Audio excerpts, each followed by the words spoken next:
That morning, we had started painting the football field for the kids. The phone rings, it's across the field, and I picked up the telephone. The voice on the other end said, "Mr. Gale, this is the Vidalia Sheriff.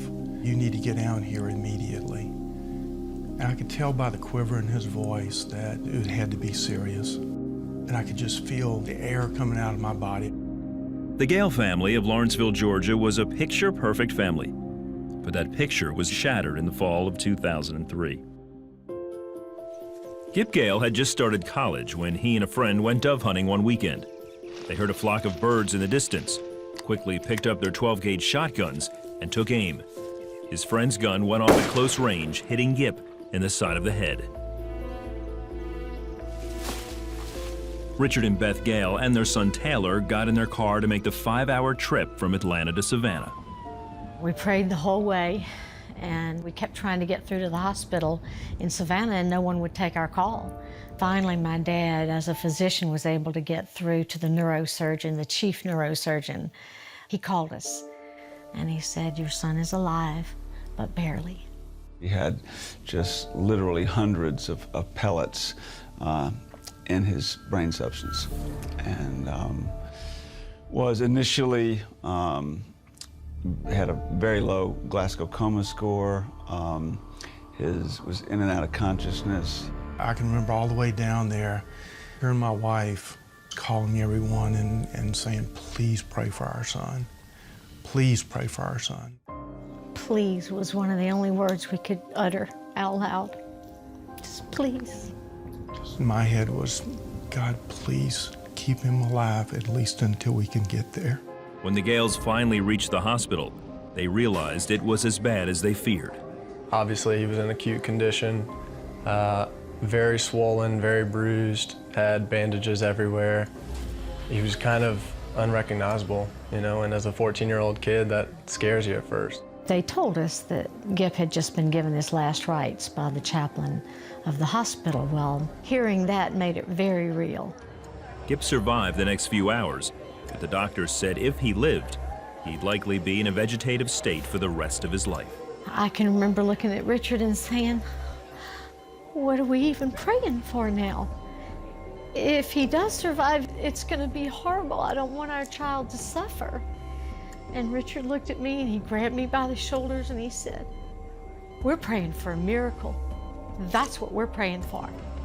It wasn't long before literally people from all over the world were now praying for our son.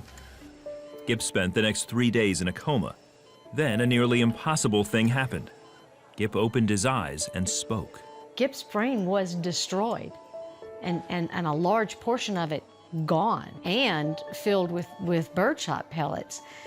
So when my dad heard Gip speak his first words, and they were cognitive, "How's Yeller?" Our dog's name was Yeller.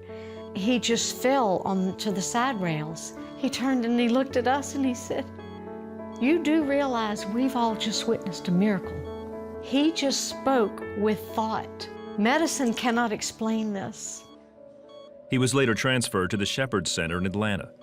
While there, Gip suffered a number of complications. He got an infection in his brain, MRSA, and after a couple of weeks of saying, wow, you know, a miracle, he's made it, he's survived, he's gonna make it, and then to almost lose him again was very disheartening and another test of our faith. We actually witnessed 3 or 4 of cardiopulmonary arrest. He had to be resuscitated a number of times, was rushed to emergency surgery a number of times. Though discouraged at times, they clung to each other and to their faith in God through it all. I can remember like yesterday looking at Gip and thinking, how are we gonna make it? I mean, we've never been tested like this. And it was almost like God put this thought into my head, you know what, Beth? It's time to start believing what you say you believe. God was taking care of us even at that point. I think Beth and I and Taylor all felt a peace about what was going on at the time. Eventually, Gip stabilized. He was hospitalized for 6 months and spent another 3 years in therapy. He had to learn to walk, talk, and function again at a normal level.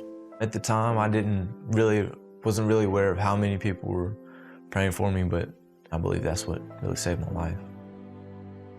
I have had, in 30 years, many, many, many severely injured patients. I don't think anybody can top what Gip overcame. His chances for surviving and for pulling through, particularly where he has come now, would be less than 0.1%. Truly miraculous. Beth says they couldn't have made it without the earthly angels who walked with them. People like Gip's football coach and Young Life leader, Chuck Scott. Coach Scott was always there for my family, and I didn't know exactly how much he was doing behind the scenes, but I found out later that he pretty much carried my family through the whole thing. Gip was wearing a hat signed by comedian Jeff Foxworthy the day he was shot. Not only did Jeff give him a new one, he dedicated a page to Gip in his redneck calendar. Jeff is not just a great comedian. Jeff has a true heart for God and has been a huge friend to our family. Beth was so humbled by the love and support, she wrote, "And then came the angels." She hopes to encourage people going through similar situations. I just felt really God-pressed that I needed to write this, and I needed to glorify God through this and help encourage others to do the same and go to Him for help instead of relying on our human weakness. This has really affected my faith by showing me firsthand how powerful God is.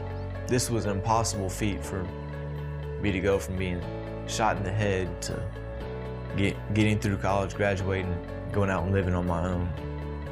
And it's unfathomable how powerful He is and all that He's gotten me and my family through.